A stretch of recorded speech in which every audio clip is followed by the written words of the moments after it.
Over the coming years, the Ayushman Bharat Digital Mission will collect the digital health solution of hospitals across the country to make it easy for citizens to truly avail seamless medical services across the country.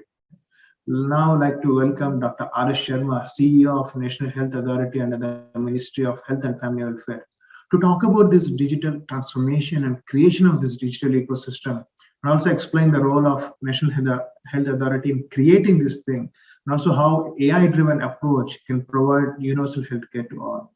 Welcome, Dr. Aarash Sharma.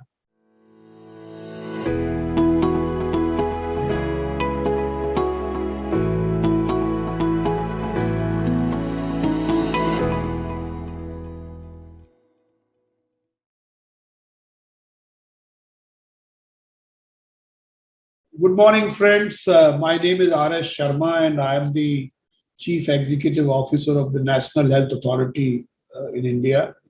The job of this authority is to essentially implement two flagship programs of our Prime Minister. One is the health insurance and assurance for 540 million people, something called Ayushman Bharat Pradhan Mantri Jan Arogya Yojana, Ayushman Bharat PMJY. And the other objective is to carry out what is called Ayushman Bharat Digital Mission. That actually, the second project is to ensure that we are able to leverage the digital technologies to deliver better healthcare services to our people, which is accessible, ubiquitous, affordable, and quality. So I think these are the two major projects which we are doing. I would like to greet all those who are joining this Intel All AI 2021 virtual summit session from across the world. It is indeed a unique marathon event focused on AI for social good, spanning more than 50 speakers across various countries. That's what I've been told. I am happy to be a part of this and speak about something that I am passionate about: the promise of health and the power of AI. How Ayushman Bharat Digital Mission, the digital project which I talked about, how will that create a digital ecosystem that will connect the digital health solutions and services of all hospitals across the country with each other with ease, which will ease the life of a billion people. So let me just share broadly about what is Ayushman Bharat Digital Mission, because that's the project which is more relevant to this current discussion of use of AI in the healthcare services. So this is, as I said, this is a project which seeks to leverage connectivity, other technological tools to make health services more accessible, more affordable, and more ubiquitous. Now, you may ask the question as to why India is poised to do this kind of project. And why other countries will find it a little difficult to replicate it.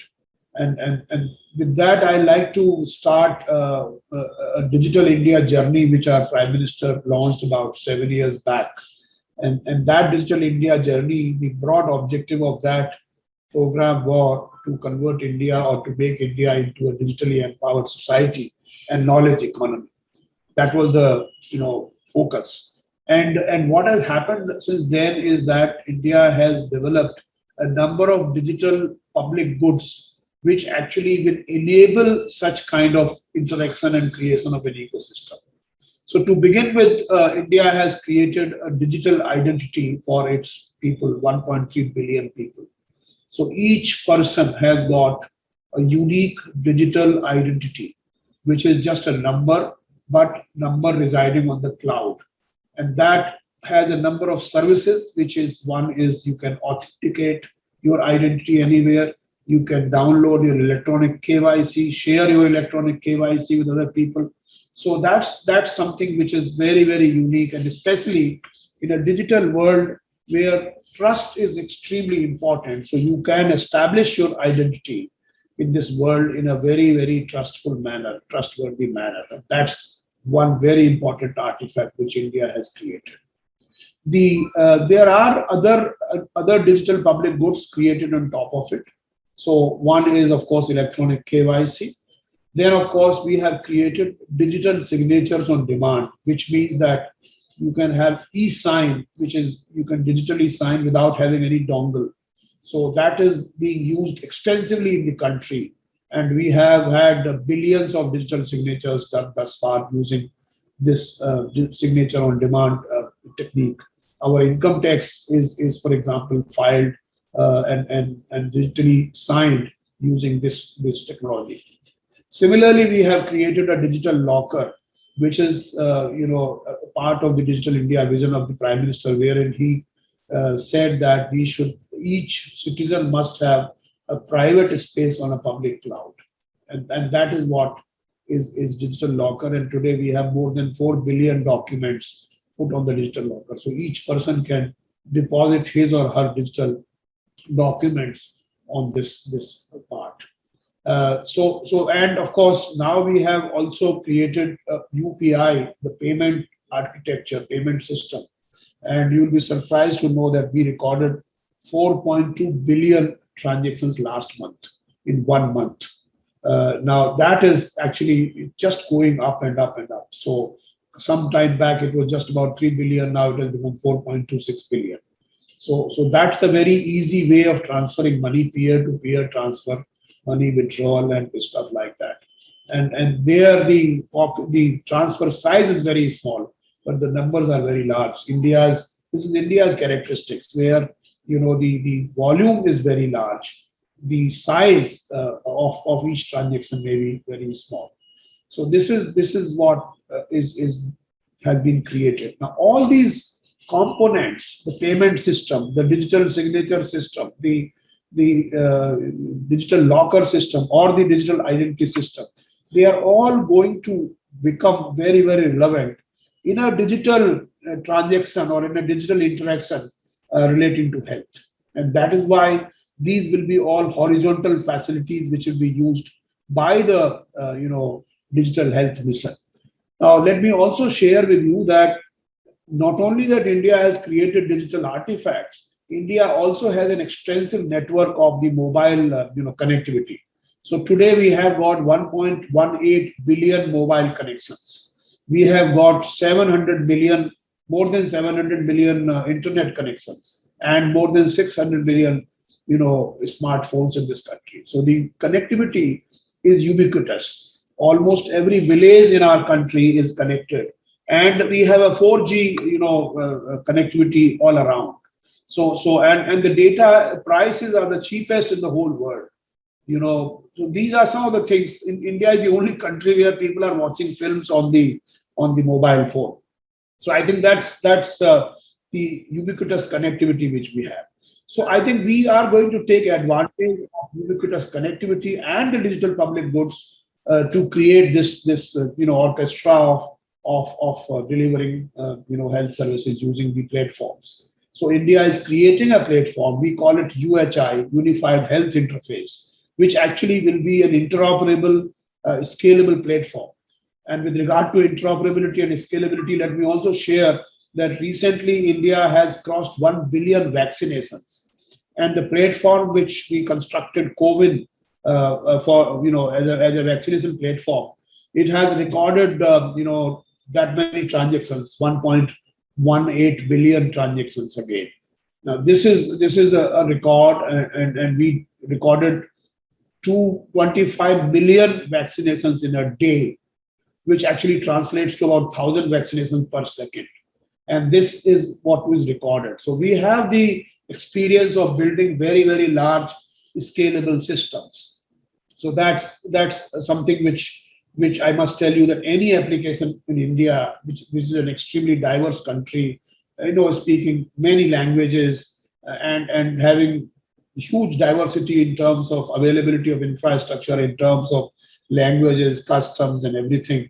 So I think we need to have a very scalable, diverse, inclusive system. So that's what is another important part which we are going to do. Now, you may ask as to what are the specific components and building blocks of the digital mission.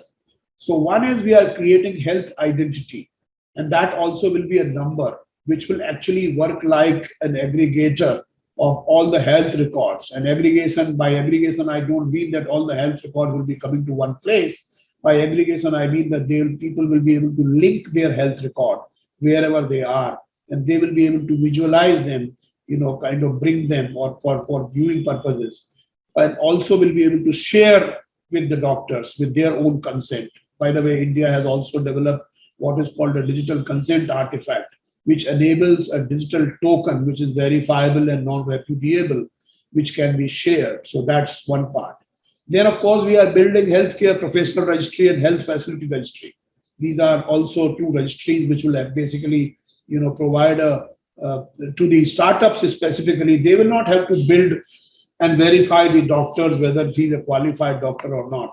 They can use these verified registries to essentially onboard doctors and onboard people on their platforms, and that will be great for the startups who currently have to incur a lot of cost in onboarding doctors. Similarly, we will have public health records, electronic medical records. These we will have, and we are also planning. There will be longitudinal health records and portability, and because everything is in the cloud, everything is interoperable, they are portable. And teleconsultation, we have a number of solutions which are operating, but we again want to include large number of sort of players. And monitoring health, improve indicators, improve preventive care. So all these things we are doing, and we think that we will be able to leapfrog in the delivery of health services. Now, coming back to the main issue of this conference, which is the role of artificial intelligence. Now, obviously, once you are operating a platform like this, you will have millions of transactions per day. For example, currently also we have about 1 million hospitalizations under the Ayushman Bharat, Prime Minister's Jan Arogya Yojana, which means that we have a large amount of anonymized data available on the platform. Now, this data can actually do a lot of, we can have a lot of inputs for our public policy, related public health policy. So that's one part, and we will use the artificial intelligence in diagnostics, in helping the doctors doing the reading things and machine learning. These things will be utilized. So I think there is a huge scope, especially where you have huge amount of data. This we will have. Also, it's very interesting that today AI has opened up the doors where we are the other day I was hearing Mr. Sundar Pichai, who was saying that an eye scan can point out the whether a person is likely to have and how likely he is to have let's say heart attack or a health episode of different types. So I think today we are having situations where one particular test or one particular marker can point out to other results. So I think AI will be very useful here also. Now, data-driven analytics for an informed approach to patient life cycle care is another area where artificial intelligence will be able to help us. And what we are looking at AI is not really replacing the human beings, but actually supplementing the knowledge and expertise and skills of human beings to provide better analytics. And as you saw second opinion, generally in a health systems we always take second opinion. So that kind of assistance AI can provide to the doctors also, and people can take a second opinion also in that manner. So I think there are a lot of areas where we will be using the artificial intelligence in diagnostics, in actually fraud management, for example. Now, once you have a large system of large insurance systems, there will be people who will be gaming the system. And if we have a fraud analytics, which is again based on AI and machine learning, I think we can actually catch those kinds of things. So I think AI will help us in numerous myriad ways. And as you know, technology is something which in itself is quite agnostic, but then it depends how you use the technology. And I think if we use AI purposefully, then I think it can be a great asset and a great tool to improve the health services delivery. And that's what we intend to do. Once again, I want to thank Intel for organizing this marathon conference, and I'm sure the deliberations of this conference will be extremely useful to all the people working in the area of artificial intelligence. And more importantly, it's not a theoretical type of discussion. It's going to be a very practical discussion, and we will also be looking forward to receiving the final report of this conference. Thank you very much. Thank you, Dr. Sharma. We all look forward to this digital health transformation in our country.